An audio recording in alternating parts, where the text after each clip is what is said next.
Hello बच्चों, कैसे हो? Hello guys, how are you?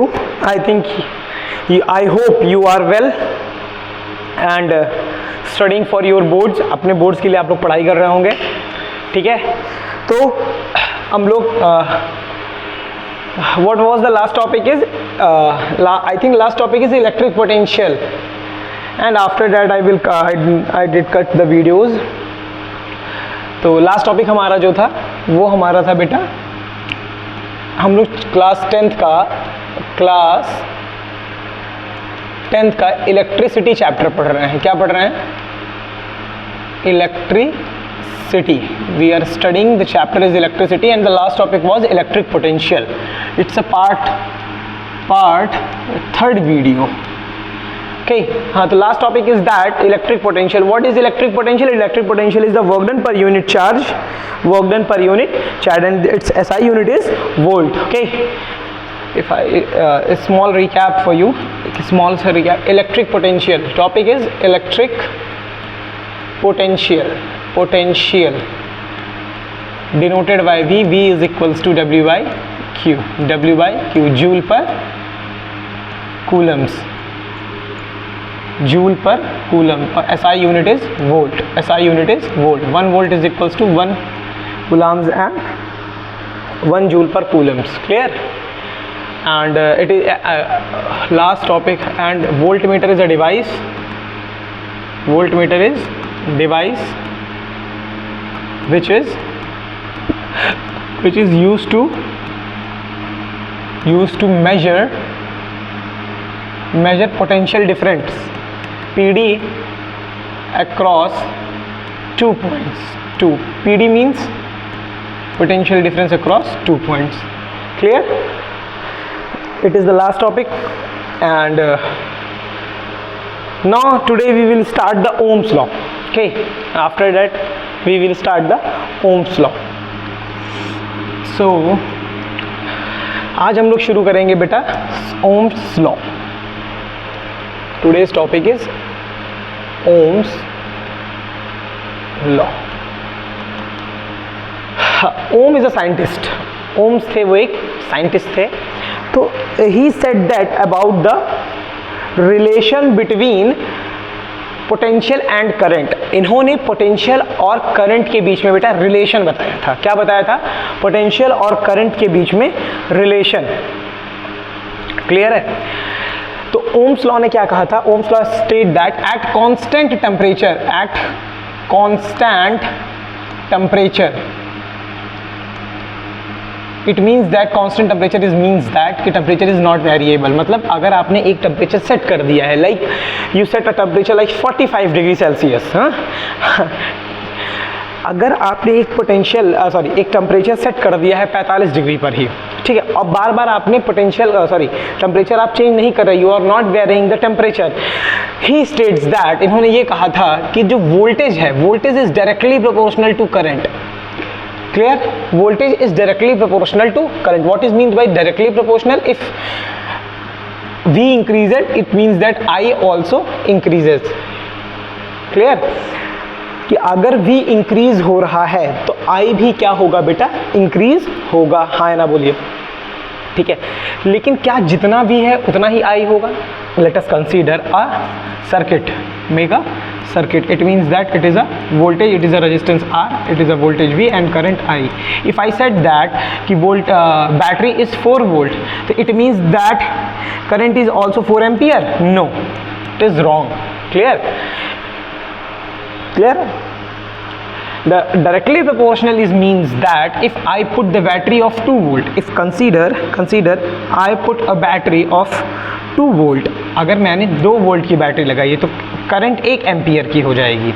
If I put battery of 4 volt, then the current is also becomes a 2 ampere. Okay, it means that अगर आप voltage बढ़ाएंगे तो current भी बढ़ जाएगी, लेकिन कभी भी वोल्टेज के बराबर, मतलब पोटेंशियल के बराबर करंट नहीं होगी. ये इसका मतलब ये हुआ. क्लियर? चलो, तो जब भी हम प्रोपोर्शनैलिटी हटाते हैं बेटा, तो एक कांस्टेंट लगाते हैं जिसको बोल देते हैं R. R एक कांस्टेंट है आर एक कांस्टेंट है।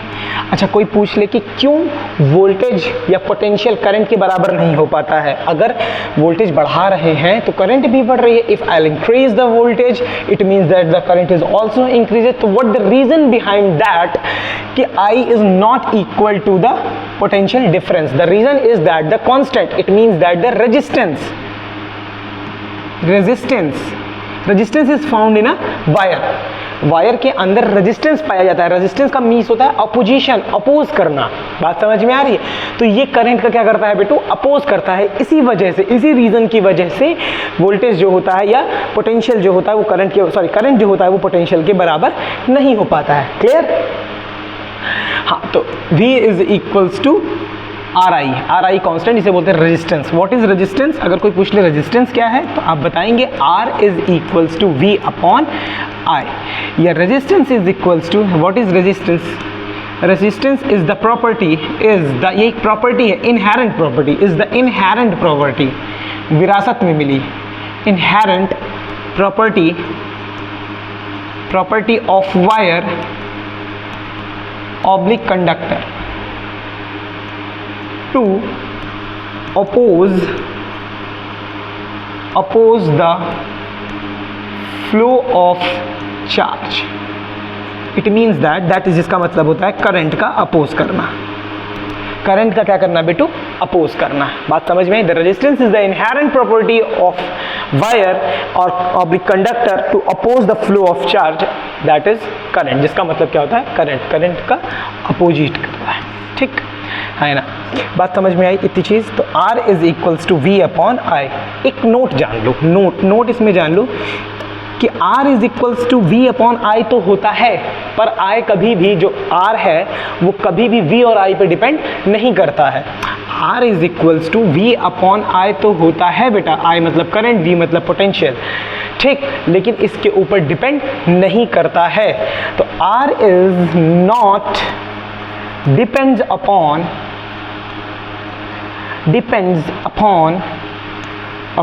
the V and I। इतनी चीज समझ में आई? ओम्स लॉ क्या कहा? ओम्स लॉ ने ये बोला कि जब कांस्टेंट टेम्परेचर पे रखेंगे तो voltage is directly proportional to I, तो V is equals to IR। If I write in English, अगर इसको इंग्लिश में लिखना है तो आप कैसे लिखेंगे कि ohms state that at constant temperature the potential difference is directly proportional to the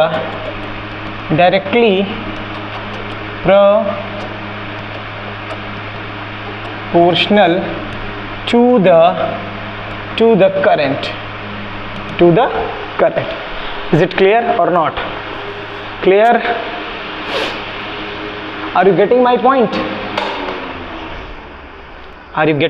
Or not? ठीक है,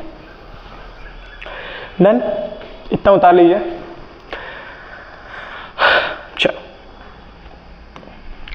तो ओम्स ने क्या बोला? ओम्स ने बोला, Ohms states that Ohms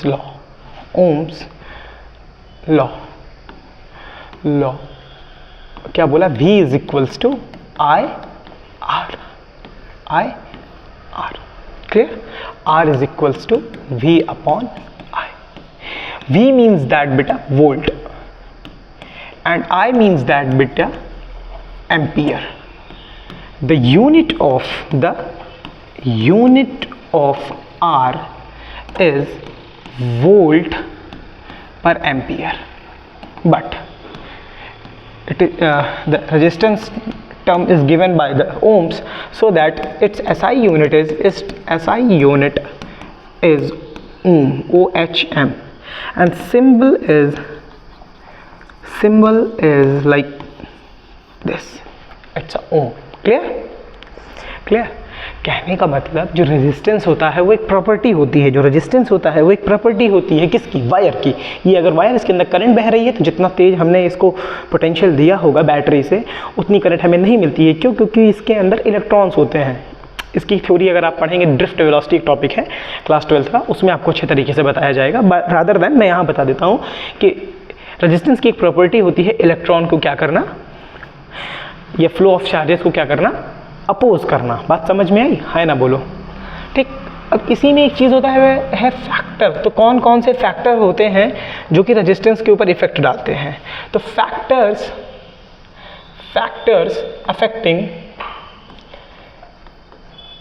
affecting the resistance.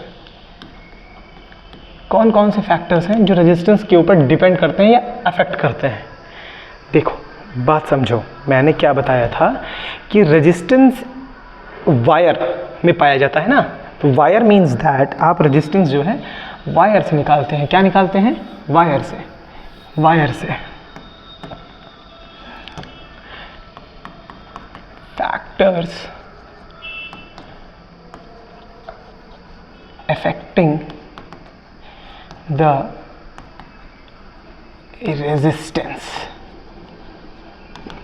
Factors affecting the resistance. हाँ, तो मैंने बोला था पीछे आपको कि resistance is the inherent property of wire and conductor. तो वायर के ऊपर डिपेंड है। वायर, तो इट मीन्स दैट कि resistance is directly proportional to length of wire. L is equals to length of wire, कि जितना बड़ा वायर होगा उतना ज़्यादा रेजिस्टेंस होगा। इफ़ यू कंसीडर कि आप अपने घर पे कोई अपनी गाड़ी धुल रहा है, ठीक, कहीं से टैप से आपने वाटर लिया और उसको वाया पाइप आप किसी चीज़ में गाड़ी धुल रहे हैं, तो जितना लंबा वायर होगा, जितनी लंबी पाइप होगी बेटा, उतनी देर में क्या होगा, पानी पहुँचेगा। पानी का फ्लो कितना भी तेज हो, पर उसे ट्रैवल करके कहाँ से आना है, पूरे वायर से आना है। इट मीन्स पाइप से आना है। तब रेजिस्टेंस जो होगा वो लेंथ के ऊपर डिपेंड करेगा। किसके ऊपर डिपेंड करेगा? लेंथ के ऊपर। And after that length is inversely proportional. Inversely means 1/a area of, या क्रॉस सेक्शन एरिया ऑफ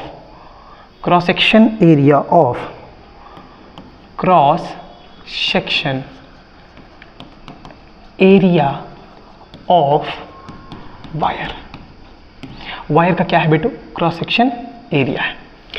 अगर मैं इन दोनों इक्वेशन को एक साथ कर लूँ, अब देखो, जैसे मान लो अगर आपका ये छोटी सी पाइप है जिसका क्रॉस सेक्शन एरिया, जहाँ से पानी निकल रहा है, क्रॉस सेक्शन एरिया ये हो गया, और ये आपकी पाइप है, इसका क्रॉस सेक्शन एरिया, ये इसका A1 है, इसका A2 है। तो किस में पानी ज़्यादा तेज निकलेगा? ऑब्वियस सी बात है A2 में सर, क्योंकि इसका एरिया क्या है, ज़्यादा है। तो तेज निकलने का मतलब रेजिस्टेंस क्या हो गया बेटा? कम हो गया। The delay of water, it means that कि it is connecting to the resistance. Delay of water is connecting to the resistance. मेरा जो पानी धीरे पहुंच रहा है, इसको आप रेजिस्टेंस से कनेक्ट करिए। तो पानी धीरे कब पहुंचेगा? जब वायर लंबी होगी, जब पाइप आपकी लंबी होगी। आप गाड़ी धुल रहे हैं ना, और पाइप और पानी तेज कब पहुंचेगा? जब उसका एरिया ज़्यादा हो जाएगा। खूब मोटा सा एरिया ले, खूब बड़ी सी पाइप ले लो, उसमें से देखो कितने तेज पानी निकलता है। तो कहने का मतलब, अगर आप एरिया बढ़ा देंगे तो रेजिस्टेंस कम हो जाएगा, लेंथ बढ़ा देंगे तो रेजिस्टेंस क्या हो जाएगा? बढ़ जाएगा। अगर हम इन दोनों को ले लें, इन दोनों इक्वेशंस को, तो हो जाएगा L/A। और जैसे ही हम एक कोई कांस्टेंट हटाते हैं मेरे बच्चे, जैसे हम भी कोई कांस्टेंट हटाते हैं, if I remove the constant proportionality, तो it means that there is a constant. It is called rho, RHO। It's a Greek word. ये क्या है बेटा? एक ग्रीक वर्ड है, रो। Rho is the constant. Rho is actually the constant. Rho, it means that specific resistivity. Specific resistivity. Specific resistivity. Resistivity. Rho. रो को क्या बोलते हैं बेटा? स्पेसिफिक रेजिस्टिविटी बोलते हैं। क्या बोलते हैं मेरे बच्चे? स्पेसिफिक रेजिस्टिविटी बोलते हैं। तो चलिए यहाँ से रो निकाल लेते हैं, रो को फाइंड करते हैं। तो रो इज इक्वल्स टू ए, यहाँ डिवाइड में इधर जाएगा तो मल्टीप्लाई में, रो के साथ एल मल्टीप्लाई में इधर आएगा तो डिवाइड में। आर की यूनिट होती है ओम, रो की यूनिट सॉरी एरिया की यूनिट होती है मीटर का स्क्वायर, लेंथ की होती है मीटर, मीटर से मीटर कैंसिल आउट, रो की यूनिट हो गई ओम मीटर, ओम मीटर। रेजिस्टिविटी किसकी होती है? हमेशा वायर की होती है। जैसे अगर आपने कॉपर का वायर बना दिया तो उसका रो अलग होगा, एल्युमिनियम का रो अलग होगा, ठीक है ना, तो मैग्नीशियम का रो अलग होगा। बात समझ में आई? हाँ या ना बोलिए। तो rho it means that the specific, actually rho ही कांस्टेंट होता है, आर नहीं कांस्टेंट होता है। आर तो आप वेरिएबल भी करा, आर तो मैं चेंज भी करा सकता हूँ, पर रो नहीं आप चेंज कर सकते। रो मतलब जो वायर के अंदर, जैसे आपने कॉपर का वायर बना दिया है तो उसका जो रो होगा वो हमेशा रहेगा। मैं रेजिस्टेंस चेंज कर सकता हूँ, वेरिएबल रेजिस्टेंस नाम की एक चीज़ होती है, आगे हम बताएंगे आपको।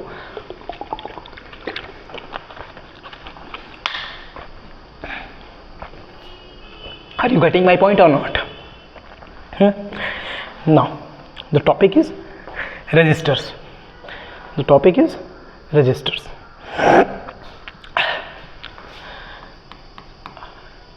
Resistance is property. Resistance, it is a property. It is property. It is a property. Resistors, the name becomes resistors. Resistors is a device, commercially used device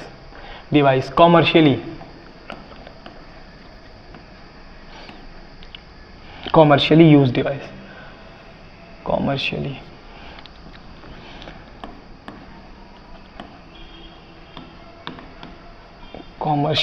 device, ठीक।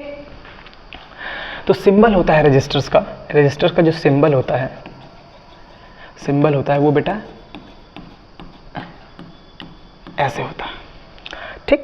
इसको बोलते हैं कांस्टेंट रजिस्टर्स। तो रजिस्टर्स कितने type के बेटा? 2 types के। एक होता है बेटा constant,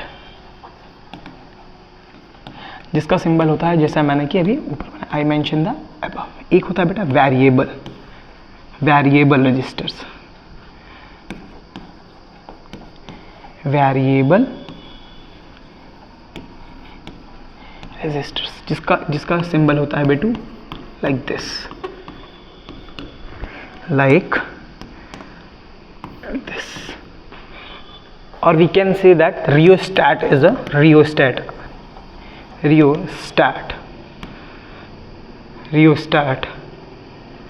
is the variable resistance which controls the current, जो कि करंट को क्या करता है, which controls the करंट। अगर करंट ज़्यादा आ जाएगी तो आप क्या करते हैं, रजिस्टर को बढ़ा करके उसका करंट का क्या कर सकते हैं, कम कर सकते हैं। क्यों? क्योंकि रजिस्टर का काम ही होता है करंट का अपोज करना। तो रियोस्टैट है। क्लियर?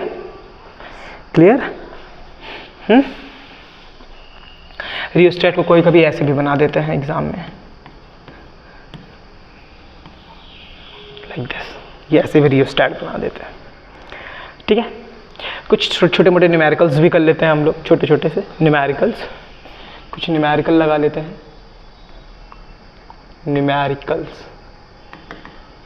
चलो कुछ न्यूमेरिकल्स लगाते हैं हम लोग, ज़्यादा नहीं, 2 ही 4 न्यूमेरिकल्स लगाएंगे, बहुत सुंदर सुंदर न्यूमेरिकल्स लगाएंगे, ठीक है। देखो पहला question number 1, let us consider it is a wire, of length L, area A and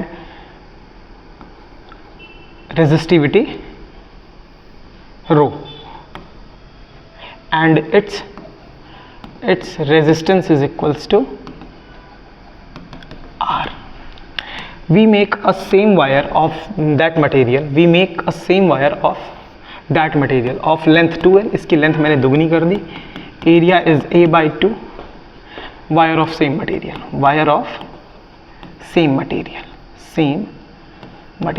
material का वायर था, बस मैंने इसको बड़ा कर दिया, तो इसका रो भी क्या रहेगा, रो ही रहेगा, ठीक है। तो what is the resistance of this wire? Wire 1 है, ये है वायर 1, ये है वायर नंबर 2। व्हाट इज या फाइंड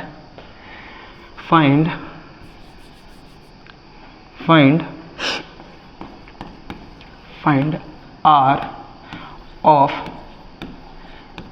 सेकेंड वायर, दूसरे वायर का आपको R निकालना है। चले देखो, लेट्स स्टार्ट। वायर फर्स्ट का निकालते हैं, वायर फर्स्ट का निकालते हैं। R is equals to rho L by A, and wire second का निकालते हैं, वायर सेकेंड का निकालते हैं R dash. We denote the second wire resistance is R dash. R dash is equals to rho because of same material and 2L upon A by 2 because the second wire is made up of length is 2L and area is A by 2. 2 becomes this side and it's 4L by A. You notice that if I write this like L by A, it is a R. It is a R. So R dash becomes 4R. 4R. कहने का मतलब जो है R dash जो second wire का आ गया वो 4 गुना resistance हो गया। रेजिस्टेंस कितना हो गया? पहले वाले से 4 गुना हो गया बेटा, 4 टाइम बड़ा हो गया पहले वाले से। क्लियर है ना मेरी बात? क्यों? क्योंकि मैंने इसकी लेंथ बढ़ा दी। अभी मैंने आपको बताया था लेंथ बढ़ाने से रेजिस्टेंस क्या हो जाएगा मेरे बच्चे? बढ़ जाएगा। एरिया घटा दी, तो अगर एरिया घटाती तो भी रेजिस्टेंस क्या हो जाएगा मेरे बच्चे? बढ़ जाएगा। तो मैंने इसका लेंथ बढ़ा दिया, एरिया घटा दिया, देखो रेजिस्टेंस जो आया वो 4R के बराबर आया। क्लियर है मेरी बात? एक न्यूमेरिकल और कर लें, छोटा सा प्यारा सा। One more numerical. Question is that it is a first wire of length A and area is A and rho and resistance is equals to R. Resistance is equals to R. And resistance is equals to R. Now I made this wire like this of L by 2 and area is 2A and rho. What is the R dash? कहने का मतलब है अभी length L थी, area A था, ठीक है। मैंने इस वायर को छोटा कर दिया, आधी लेंथ का कर दिया, और एरिया क्या कर दिया? दुगना कर दिया। तब क्या होगा रेजिस्टेंस? तो कहोगे सर इसका जो R आएगा rho L by A। Rho L by A इसका निकालते हैं R dash. Rho because of same material, दोनों सेम मटेरियल को इसलिए रो सेम हो जाएगा। 2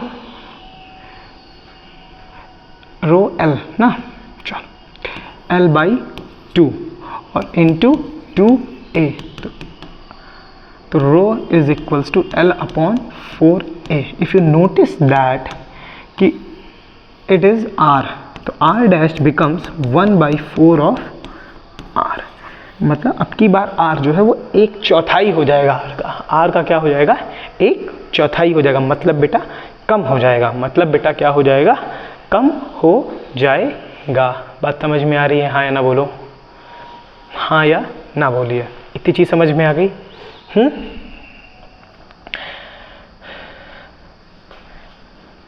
Now the next question. If I make a circuit of voltage R is equals to 2 ohm and voltage is equals to 6 volt, potentially find I बताइए कितना? तो you know that the Ohm's law, you well know that about the Ohm's law. What is Ohm's law? Ohm's law says that V is equals to IR. V value is 6, you find out the R and R's value is 2.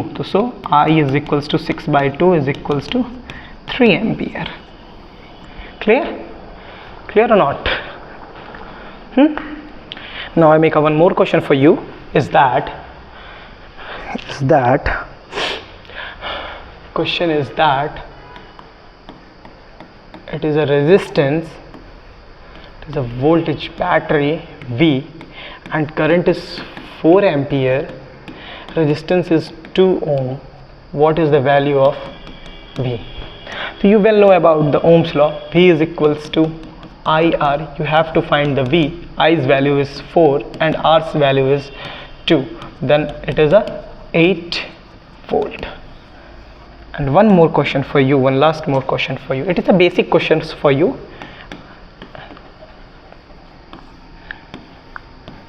I make a circuit 220 volts battery and current is equals to 20 ampere. What is the value of R? Find the value of R. You well know about the Ohm's law. V is equals to IR. So R is equals to V upon I. What is the value of V? V is equals to 220 and R. Sorry. I is equals to 20. 0 से 0 cancel. It means that 11 ohm. Clear? तो ऐसे कुछ छोटे छोटे numericals मैंने आपको बता दिए हैं, ठीक है। एंड लगभग आप सब चाहे तो कर सकते हैं ये सब कुछ, और बाकी मैं आपका इसका जो वो होगा, क्या बोलते हैं, एक्सरसाइज होगी, वो भी मैं सॉल्व कराऊंगा। ये तो मेरे हाइपोथेटिकल क्वेश्चंस थे जो नॉर्मली आप बना सकते हैं अपने हिसाब से, तो वो मैंने बता दिया। अब नेक्स्ट टॉपिक हम लोग कल से पढ़ेंगे, I think combination of resistors. It is an important and most important topic ever. Clear? Thank you.